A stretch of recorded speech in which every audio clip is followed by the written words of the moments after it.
بالله من شرور أنفسنا من يهده الله فلا مضل له ومن يضلل فلا هادي له وأشهد أن لا إله إلا الله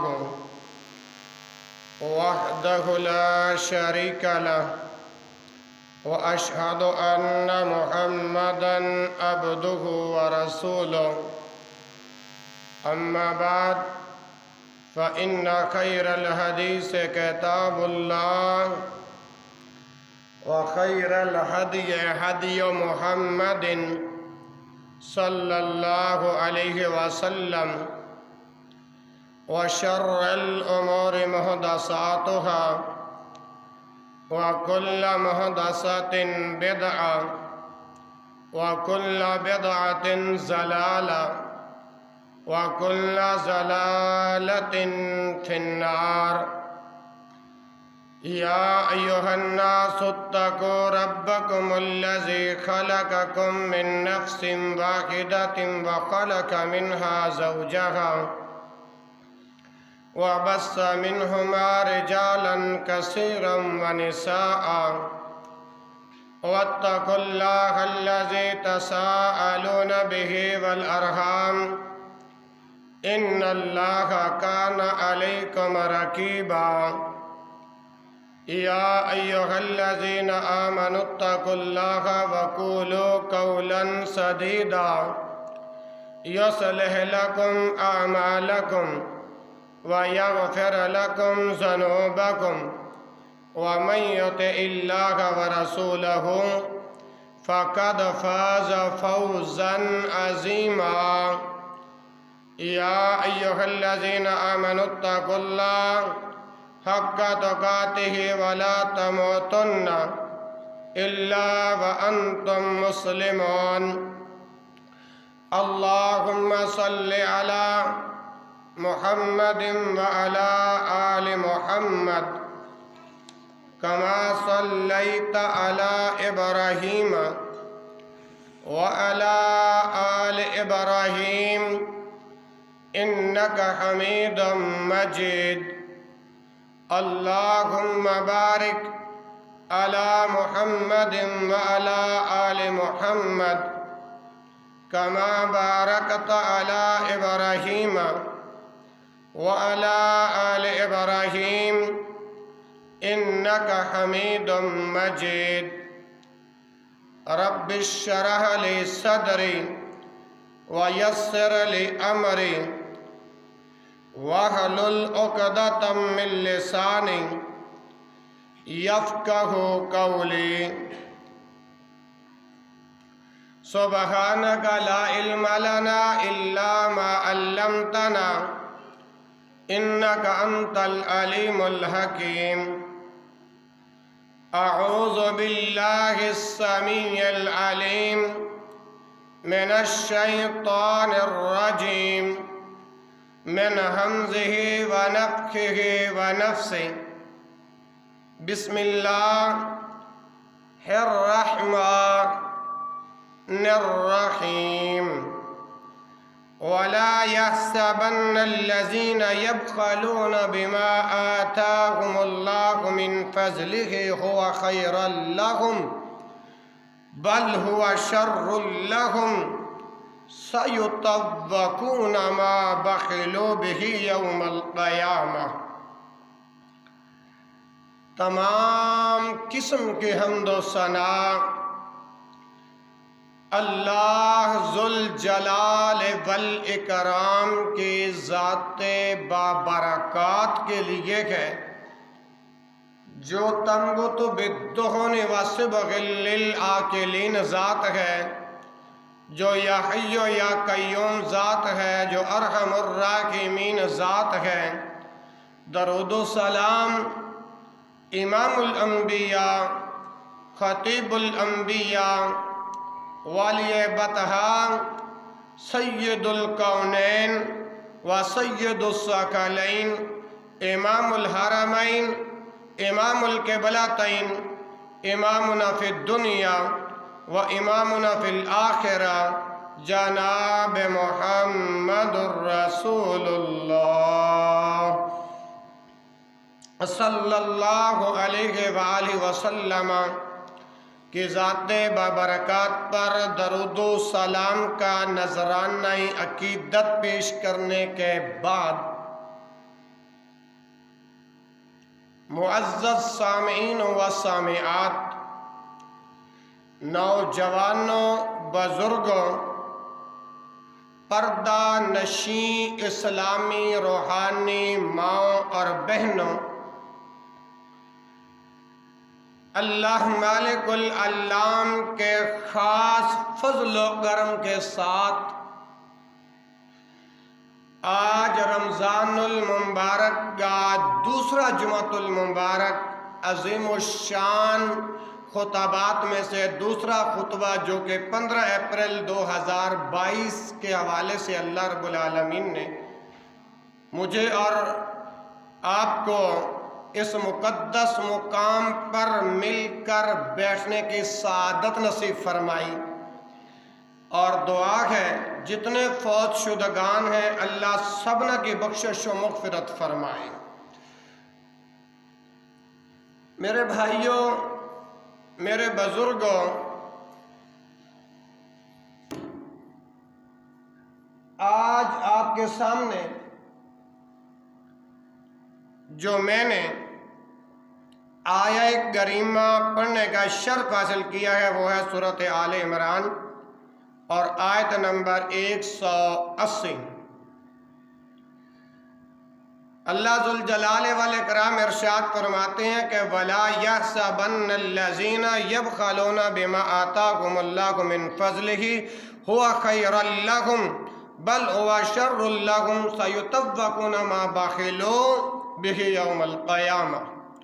پہلے تو اس آیت کا ترجمہ سماعت فرمائیں، پھر میں اپنے اصل مضمون کی طرف آتا ہوں۔ بھائیوں اور بہنوں، اس آیت کے اندر اللہ ذوالجلال والاکرام نے ارشاد فرمایا جو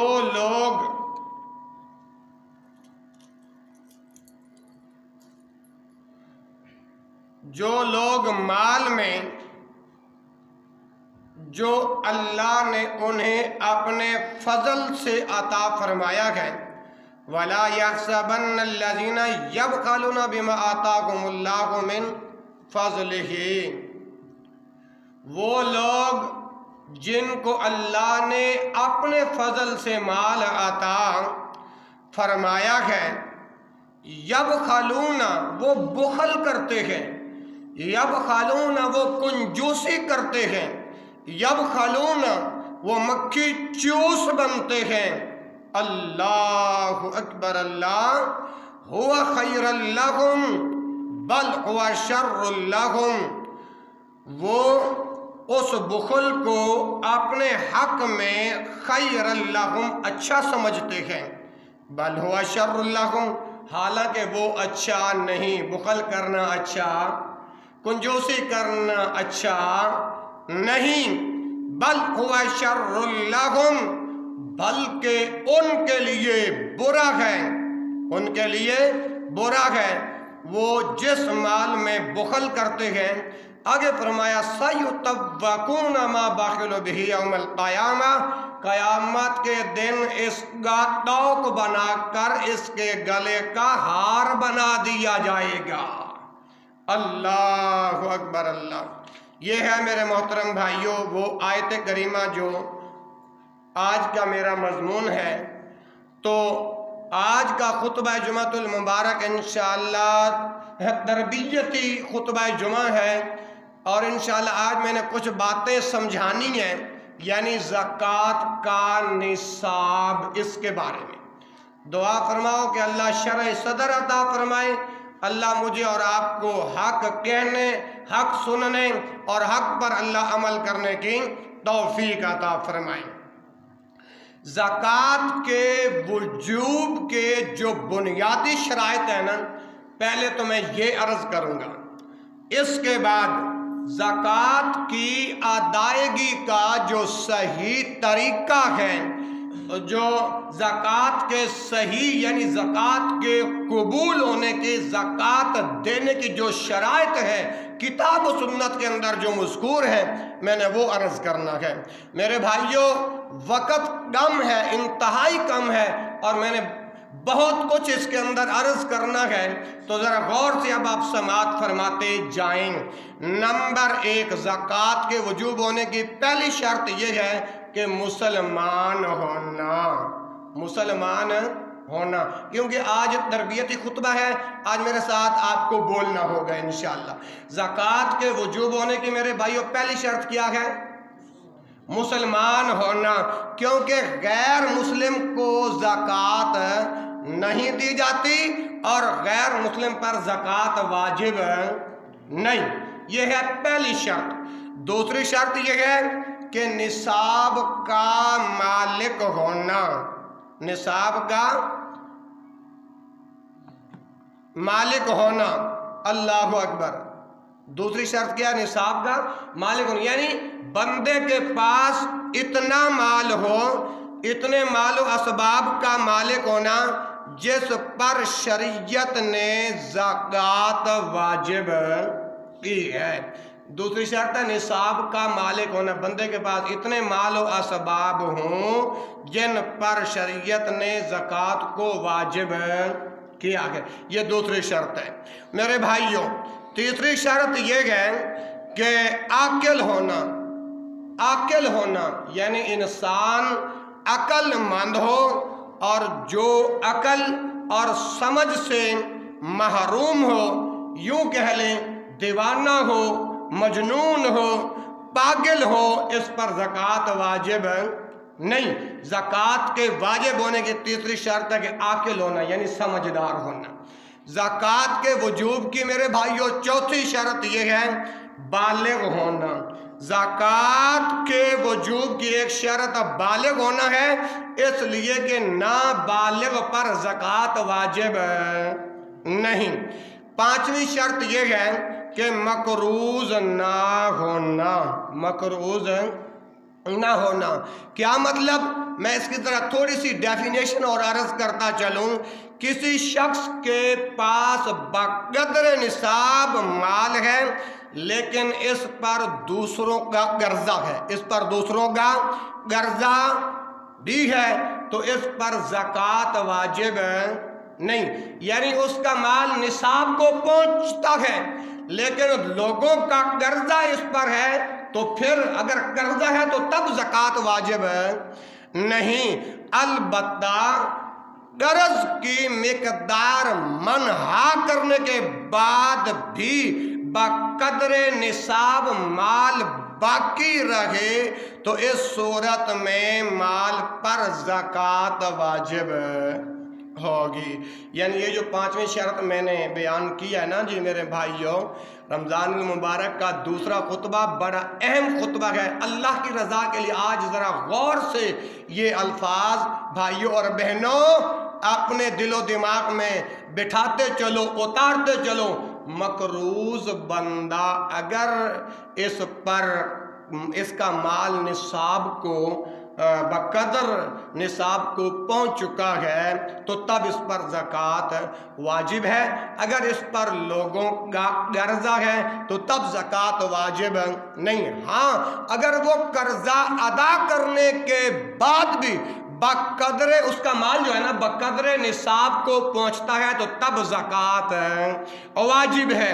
اور میرے بھائیوں، چھٹی شرط یہ ہے کہ جس مال کی زکوٰۃ کو ادا کرنا ہے اس پر سال کا گزرنا شرط ہے، مال پر سال گزرنا شرط ہے۔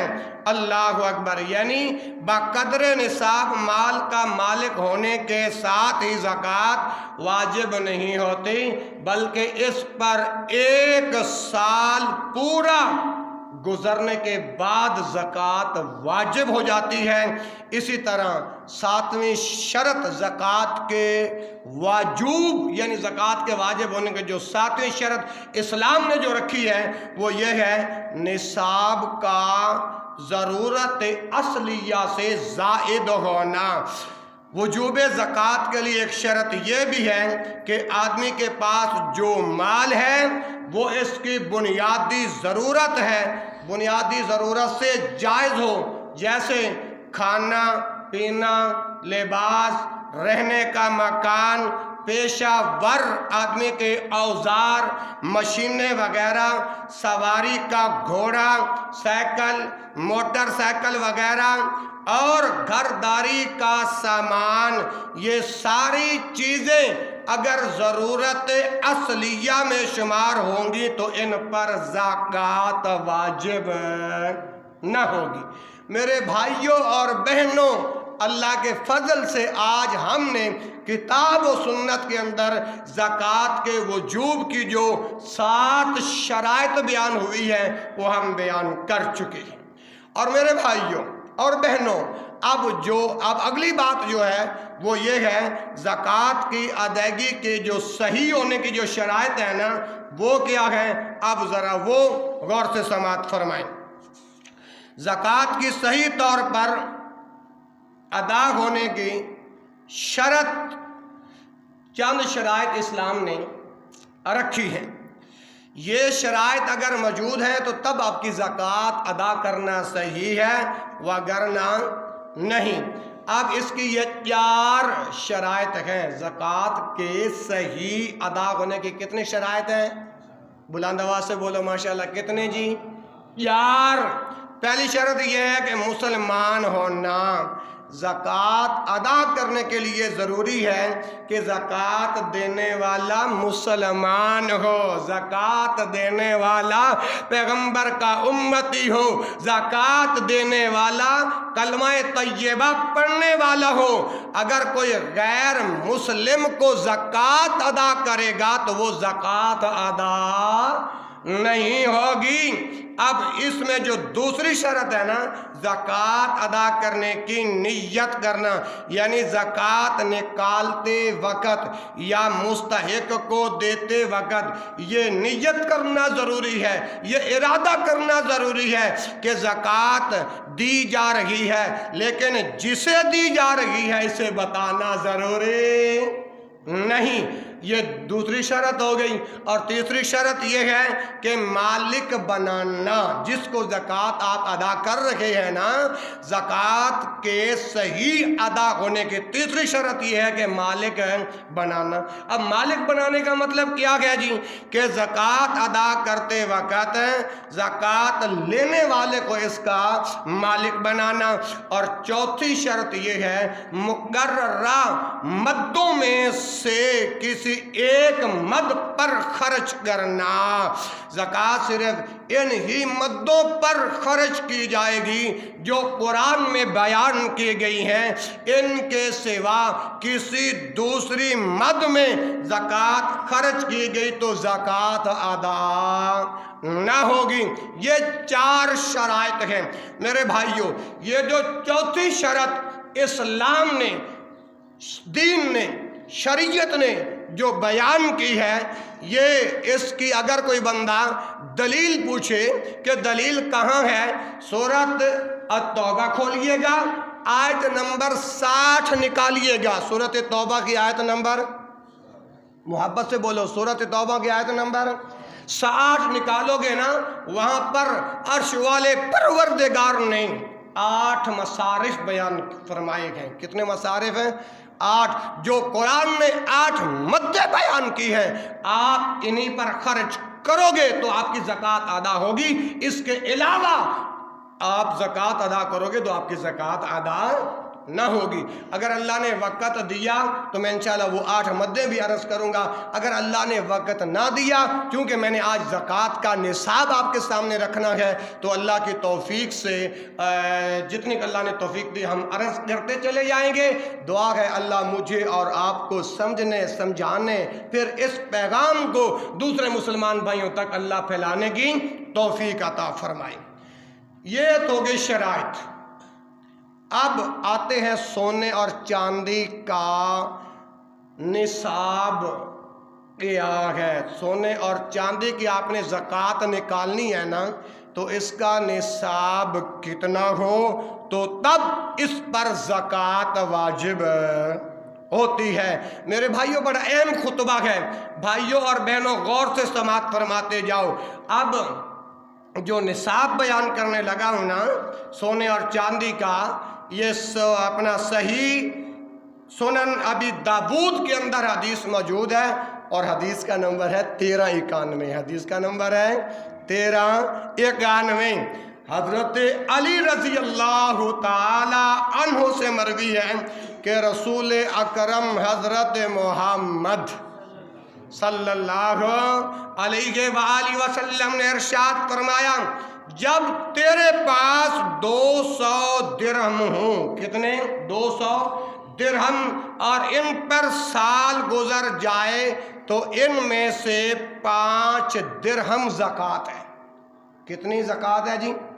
5 درہم۔ بھائی عبدالخالق اگر ماسٹر صاحب نہیں آئے تو اسا پھر بھی انہوں نے کہ دعا کرنے ہیں، کیوں اسلم بھائی؟ تسی تو پیار کر دیجئے نا، تسی تو محبت کر دیجئے نا، جو وقت دی پابندی کر کے تسی آئے جے، رب سونا تہاڈا آنا قبول فرمائے۔ جس طرح ایتھے جمع جے، رب سونا جنت الفردوس کے اندر بھی اسی طرح جمع فرما دے۔ تو میں عرض کر رہا ہوں، یہ روایت جو سنن ابی داؤد سے جس کا حوالہ میں نے آپ کو دیا ہے، اس کے اندر سونے چاندی کا نصاب یہ اگر 200 درہم آپ کے پاس موجود ہے، اگر اس پر سال گزر گیا ہے تو ان میں 5 درہم زکوٰۃ ہے، اور جب تیرے پاس 20 دینار نہ ہوں یا ان پر سال نہ گزرا ہو تو تجھ پر کوئی زکوٰۃ نہیں، تجھ پر کوئی چیز نہیں۔ ہاں جب 20 دینار ہوں تو نصف دینار زکوٰۃ ہے، جو اس سے زیادہ سونا ہوگا، جو اس سے زیادہ چاندی ہوگی تو اسی حساب سے زکوٰۃ ادا ہوگی، یعنی ان میں سے 40واں حصہ نکال لیا جائے گا۔ کتنا حصہ جی؟ محبت سے بولو جی، کتنا حصہ جی؟ 40واں حصہ نکال لیا جائے گا، یعنی خواہ 1 درہم یا 1 دینار ہی زیادہ ہوا ہو۔ اب یہ حدیث میں نے آپ کے سامنے پڑھی ہے، غالباً آپ کو یہ حدیث سمجھ میں نہیں آئی، میں ایک اور زاویے کے تحت، ایک اور فلسفے کے تحت اس بات کو سمجھانا چاہتا ہوں۔ موجودہ وزن کے مطابق 20 دینار یعنی 7.5 تولے، یعنی 7.5 تولے اور یعنی 87 گرام اور 200 درہم، 87 گرام 200 درہم، یعنی 7.5 تولے آپ کے پاس سونا ہے، اور اللہ اکبر 612 گرام اگر آپ کے پاس چاندی ہے۔ میں لفظوں کو دوبارہ پڑھتا ہوں، موجودہ وزن کے مطابق 20 دینار یعنی 7.5 تولے یعنی 87 گرام اور 200 درہم، اسی طرح 52 تولے، 52 تولے یعنی 612 گرام کے برابر ہے۔ معلوم ہوا کہ اگر 7.5 تولہ سے کم آپ کا سونا ہے تو تب زکوٰۃ واجب ہے نہیں۔ سونے کا نصاب یہ ہے کہ اگر 7.5 تولے تک آپ کے پاس مقدار سونا ہے تو تب آپ پر زکوٰۃ واجب ہوگی، اگر 7.5 تولے سے سونا کم ہے تو اس پر زکوٰۃ واجب نہیں۔ اسی طرح اگر کسی کے پاس سونا 7.5 تولہ یا اس سے زیادہ ہو تو زکوٰۃ، اللہ اکبر، عرض کر رہا ہوں، اگر 7.5 تولے آپ کے پاس سونا ہے نا تو پھر زکوٰۃ فرض ہے۔ مطلب کیا ہے؟ پھر اس میں سے 40واں حصہ زکوٰۃ نکالنا ہے۔ سونے میں سے اگر اللہ اکبر 7.5 تولے آپ کے پاس سونا ہے تو پھر زکوٰۃ کتنی ہوگی؟ 40واں حصہ نکالنا ہوگا۔ اللہ اکبر، اگر اس سے کم ہے تو سونے پر زکوٰۃ نہیں۔ اگر کسی کے پاس اللہ اکبر، اگر کسی کے پاس 7.5 تولہ یا اس سے زیادہ ہو تو زکوٰۃ دیتے وقت فی